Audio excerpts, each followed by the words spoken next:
Hello.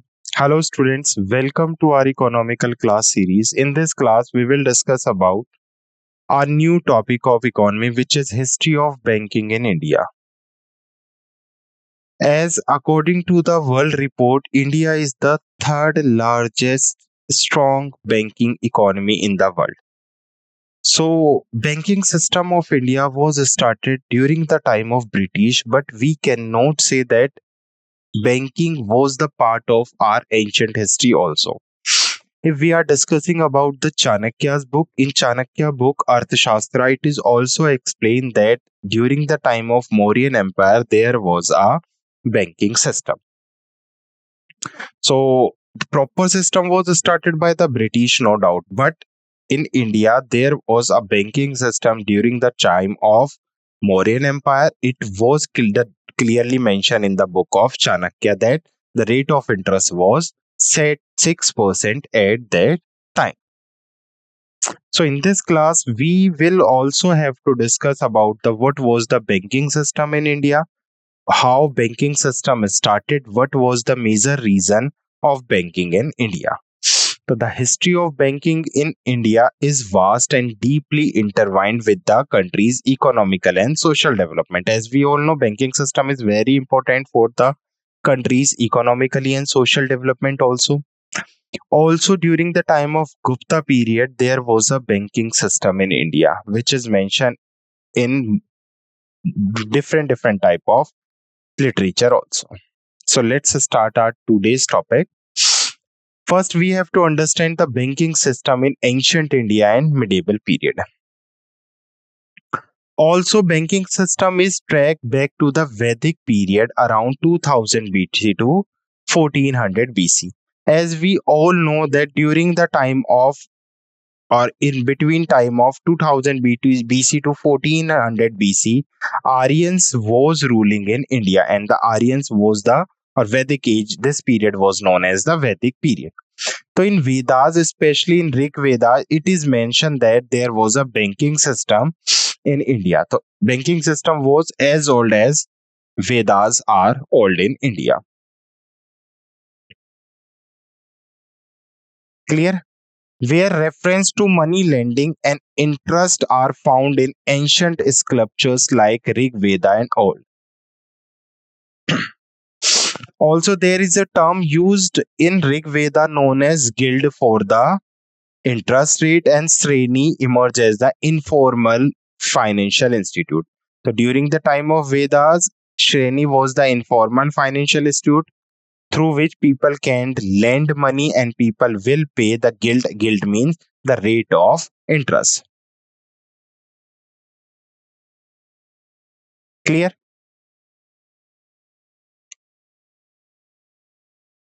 And the loan during the time of Vedic period was known as Ranpatra or Ranlekhya. So loan was known as Ranpatra or Ranlekhya. The interest was known as guilds, as well as the organization who provide loan was known as Shrenya. Also, as I discussed previously, that the Chanakya source Arthashastra also explained that during the time of Mauryan period, there was a banking system with rate of interest 6% around 322 to 185 BC. Traders known as seats and banyas. So that time the person who work as a banker, who work as a creditor, or who creditor were known as seats and banyas. They act as bankers lending money and financial training as well as. In medieval period, if we are talking about the medieval period, indigenous banking system flourished during the time of Mughal period between 1526 to 1857 AD. So during the time of Mughal period, there were also a banking system. Prominent banking families such as the Jagat Seth provided loan to traders and the government. Means at that time there was a prominent banking families who work the whole family work as a banking. The some examples are Jagat Seth. Jagat Seth was one of the banking family during the time of Mughal period who provide loan to the treasurers as well as government also. Clear? The ancient period, Vedic age and Mauryan age, and in medieval period, Okay, in ancient period during the time of Guptas, also it is mentioned in Gupta's literature that during the time of Guptas there was also a banking system. And in medieval period, some specific families work as a banking families, such as Jagat Seth. Then the major purpose of these families are to provided loan to traders and government as well as hundi system. What was the hundi system during the time of Mughal era or medieval period? The hundi, a traditional financial institute akin to a bill of exchange, was widely used for trade and credit. So it is a type of bill of exchange, mean promissory note, or a type of written form which were known as hundi system. And the major purpose of hundi system to basically use as a trade and credit. The hundi system also explained the banking system in India during medieval age or medieval period. Clear? Next, now we have to understand the actual phase of banking was during the colonial period, meant during the time of British after 1757 to 1947. First, we have to understand some rules and some procedure of the Robert Clive. As we all know, Robert Clive was the first governor of Bengal. In Battle of Plassey, he captured Bengal, and after under the leadership of Hector Munro, he in 1764 during Battle of Buxar, he completely captured uh, Bengal region. The first Bengal was captured by British. We have first constituency of India which was captured by completely British was Bengal. And at that time, Robert Clive was the main representative of East India Company. When he captured Bengal, he started dual system in India. First is Nizmat and second is Diwani. Nizmat means the Nizmat simply means the administrative system and Diwani means the revenue system. After controlling Buxar or after Battle of Buxar, British completely control Bengal. And that time, Governor Robert Clive was the leader of the Bengal. After capturing Bengal, he declared himself as the governor of Bengal. The first governor of Bengal was Robert Clive. Robert Clive is the person who started dual government in India. Dual government mean Nizmat and Diwani mean administrative and revenue matters were divided among two parts. Nizmat is the organization who deal administrative system and Diwani deals revenue system. Nizmat was the part of the princes at that time. The princes, the main function of the prince to administrate the empire, and Diwani function was directly deal by the East India Company, or I can say by Robert Clive. Now, as all the revenue matters are under Robert Clive, so Robert Clive generally or often taking loan from Bank of England as the Crown of England. He show in represent of Crown of England that East India Company is in loss in India. That's why he need a loan. So he is earning a lot. He was earning a lot of money from India also, as he was the governor of Bengal. He was the Diwani head or revenue department head, as well as he was taking often loan from Bank of England of, or we can say through he was taking loan from Crown of the Britain. After some time, Crown doubted Robert Clive. He established an inquiry over Robert Clive, and Robert Clive found guilty. He had a property more than the king of Britain, as he established a complete empire to himself. When he found guilty in inquiry of the crown, then crown removed him from the post of governor of Bengal and stopped providing loan to the Robert Clive as or to the East India Company, as East India Company had to fulfill their financial inclusion, and Bank of England basically denied to provide the loan. That's why in 1717 Calcutta, first Bank of Hindustan was established by East India Company, and this was the first bank in India. So it was one of the earliest Bank of India. The name of the first Bank of India was Bank of Hindustan, and it was established in 1717 Calcutta. Clear? The first Bank of India was established in 1770. It was established in Calcutta and it was one of the earliest bank in India.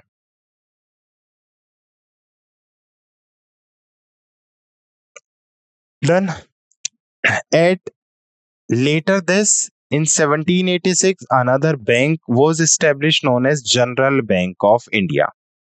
In 1706 new bank was established, General Bank of India. In 1834 Bank of Hindustan was seized, and in 1791 General Bank of India was also seized.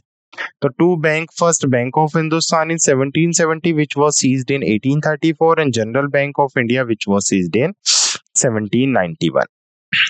Next, another bank, Bank of Calcutta, was established in 1806, later renamed Bank of Bengal. It was the first presidential bank. So in 1806, Bank of Bengal, or known as Bank of Calcutta, was established in the first presidency of Bengal. Next, Bank of Bombay in 1840, the second presidency bank, and Bank of Madras in 1843, the third presidency bank was established. Means the first presidency bank was Bank of Calcutta in 1806, in 1840, second presidency Bank of Bombay, in 1843, Bank of Madras in the third presidency bank was established. Laterly, these three banks, Bank of Calcutta, Bank of Bombay, and Bank of Madras, were merged in 1921. So these three banks, Bank of Calcutta, Bombay, and Madras, were merged in 1921, and these three banks were known as basically Imperial Bank of India. So what is Imperial Bank of India? When all three bank of Calcutta, Bank of Bombay, and Bank of Madras were merged, this formed the Imperial Bank of India. The Imperial Bank formed in 1923 through the merger of three presidential bank, Bank of Calcutta, Bombay, and Madras. The Imperial Bank of India was a significant step toward a unified banking system in India.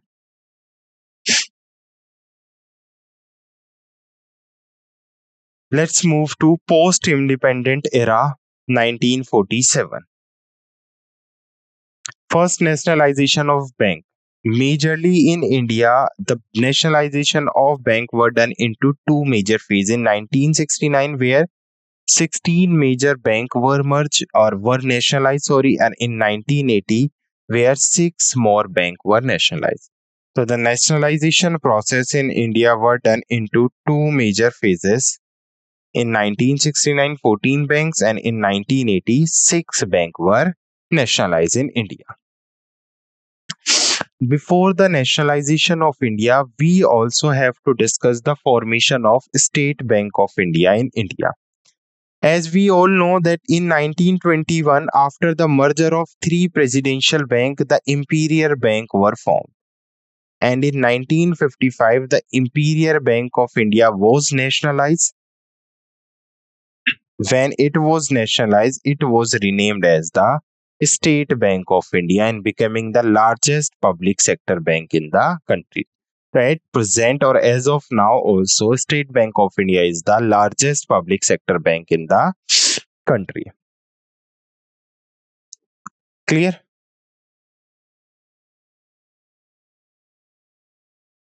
तो समझ आया formation of State Bank of India. First, formation of Imperial Bank. Imperial Bank is formed by merger of three presidential bank, and when three presidential bank are merged in 1955, Imperial Bank was nationalized and renamed as the State Bank of India and becoming the largest public sector bank in India. Now, establishment of regulatory body, Reserve Bank of India, we know established in 1935. And it was nationalized in 1949. So State Bank of India was the first Bank of India who nationalized, or who basically the first nationalized bank in India. Next, National Bank for Agriculture and Rural Development. In the last class, we also discussed about the NABARD. NABARD was established in 1982 to promote rural development. It is also a nationalized bank, and NABARD was established by the Shiv Raman Committee. Clear? Now we also have to discuss the liberalization and modernization of 1991 onwards. First, we have to understand some in the 5-year plan. We also discussed LPG.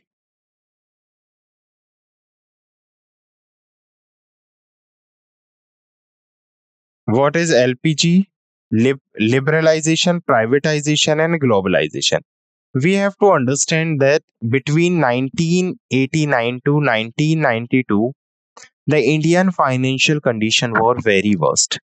The fiscal deficit was very high. We didn't have any resource to continue. The loan was very high. So due to this, India was facing financial crisis and there was a situation to declare like financial emergency. At that time, our finance minister was Manmohan Singh. So Manmohan Singh introduced a new economical policy first time under 5-year plan in 1991. So in 1991, the first economical policy of India, new economical policy of India was introduced by Manmohan Singh. Clear? And this economical policy was introduced in 5-year plan. Okay, the economical policy or this new economical policy was based on the 3 points. First is L, second is P, third is G. L means liberalization, P means privatization, and G means globalization. So the liberalization and modernization was started to work onwards 1991 as the new economical policy of India was launched in 1991 to counter the financial issues in India. So LPG, what is the meaning of liberalization? Liberalization means that remove the license system from major of the trades. Privatizations means to sell the private PSUs of the government, and globalization means to reduce the tariff for international trade. So what are the economical reform of 1991 under new economical policy for banks?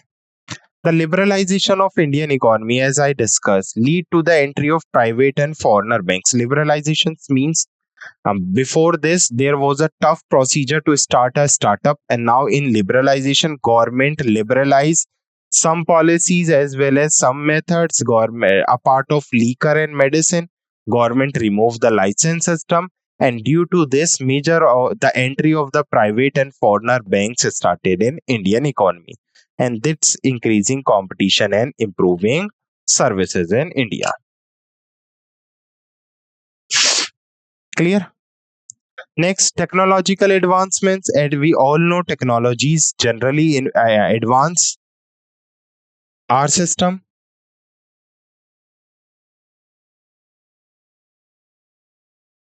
So, core banking solution known as CBS system. Introduce of CBS system enable interconnectivity of branches and online banking services.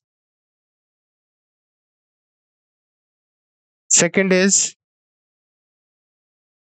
automated teller machine. As we all know, ATMs, widespread deployment of ATMs improve banking accessibilities, and digital banking, internet and mobile banking services became prevalent, offering to customers enhancing convenience. Clear? The technologies and advancement also modernize or increase the banking system in India. Next is what are the key milestones related to the banking system in India? As we previously discussed that in 1975 on Gandhi Jayanti, 2nd of October 1975, regional rural banks known as RRBs were established with the recommendation of P.V. Narasimha Rao. So RRBs were established to provide credit and banking finance services to the rural area.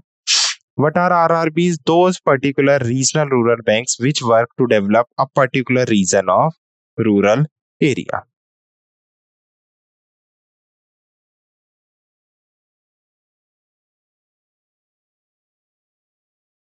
Done. Next is microfinancial financial institute. The government and RBI introduced various schemes to promote financial inclusion, such as Pradhan Mantri Jan Dhan Yojana in 2014. PMJDY was launched in 2014.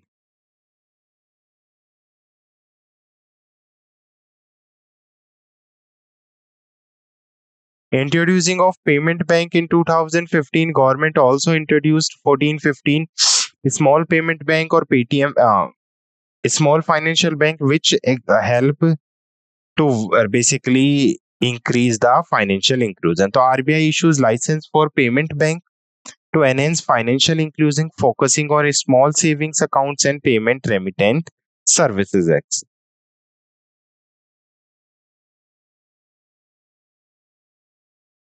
Next is major types of bank in India. There are public sector banks, there are private banks, there are foreigner banks, there are cooperative banks, there are RRBs, and there is a development bank.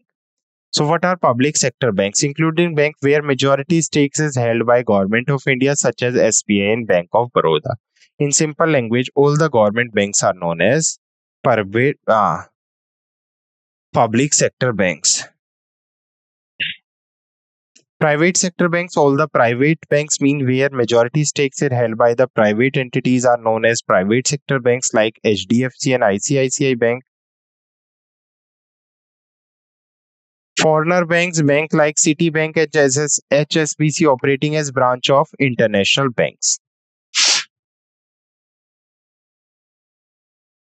Cooperative banks, as we previously discussed, these banks operate in cooperative basic, creating primarily to rural areas and small business. RRBs to develop particular agriculture area or particular region in a rural area, focusing in rural area to provide credit and banking services to agriculture sectors and small businesses, as well as some development banks like NABARD and SIDBI. NABARD, in previous class we have discussed National Agriculture Bank, National Bank for Agriculture and Rural Development, Small Industrial Development Bank of India. These are the banks which focusing on long-term financial for the development project as well as. So these are the major types of bank in India. Next, we have to understand the nationalization process of the banking. Nationalizations mean when Government of India acquire the stake of the bank. The nationalization of bank in India occur in two majorly phases.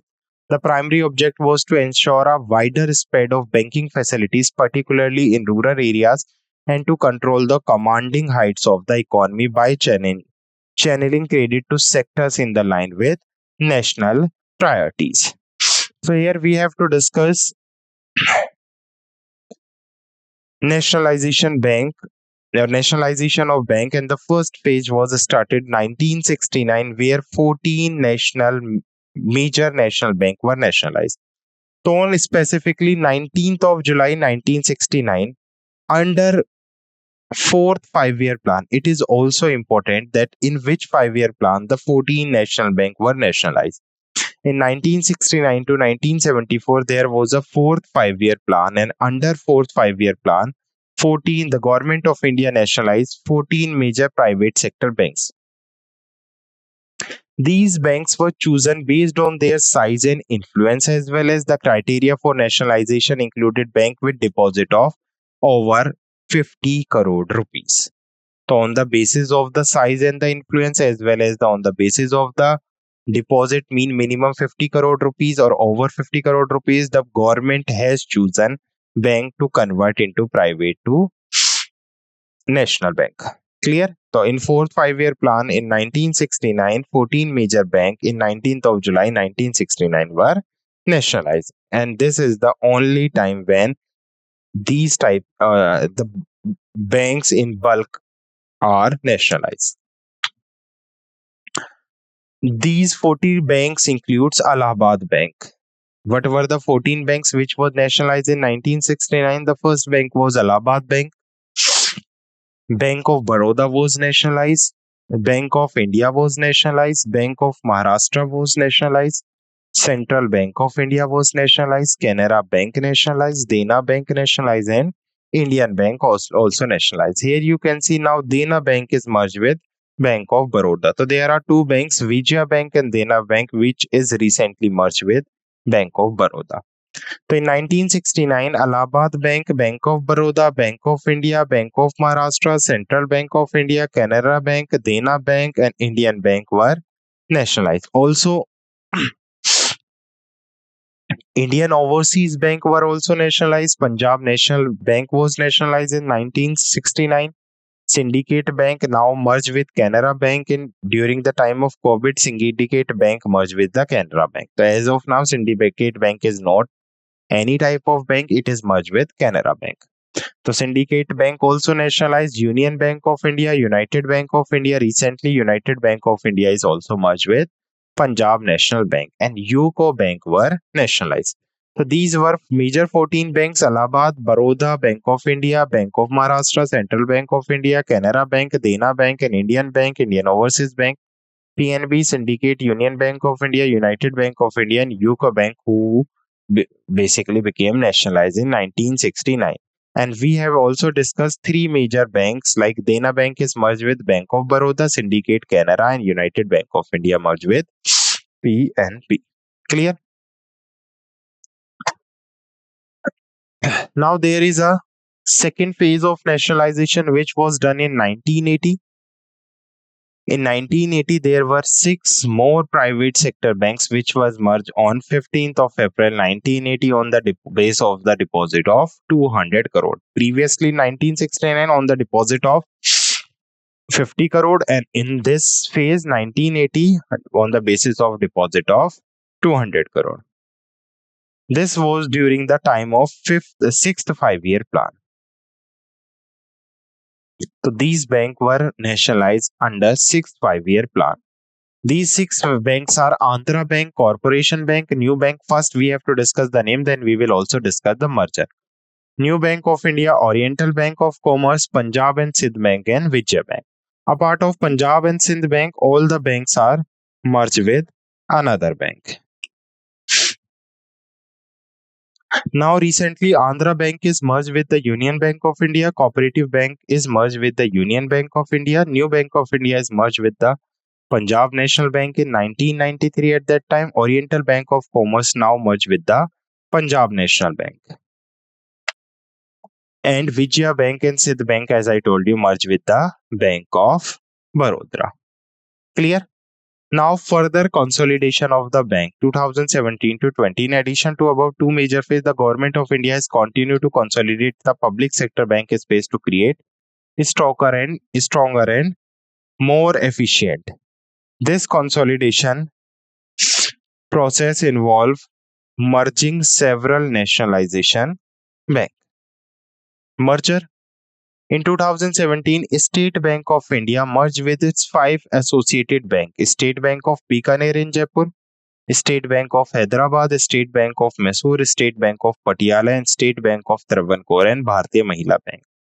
Okay, now we are discussing the recent merger of the bank. In recent merger of the bank, the State Bank, the 5 subsidiaries of the State Bank of India, as well as basically Bharatiya Mahila Bank is merged with State Bank of India. In 2019 to 20, Bank of Baroda, Dena Bank and Vijaya Bank are merged with Bank of Baroda. So these are known as the merge bank and these are known as the anchor bank. What is the difference between anchor and merge bank? The bank who merge with another bank is known as merge bank, and the bank in which bank are merged is known as anchor bank. So anchor bank is Bank of Baroda, means Dena Bank and Vijaya Bank are merged with Bank of Baroda. Now anchor bank is Punjab National Bank, where Oriental Bank of Commerce and United Bank are merged. Clear? Canara Bank, Anchor Bank, Syndicate Bank merge in Canara Bank, and Andhra and Corporation Bank merge in Union Bank of India. Also, Allahabad Bank is merged with Indian Bank. So this is the merger. Now, what are the major impact of the nationalization in India? Its increased reach. Nationalization lead to a significant expansion of the banking network, especially in the rural and semi-urban area. Priority sector lending, it work as a priority sector lending like agriculture, small sectors, industries and other priority sectors. There are total 8 priority sector.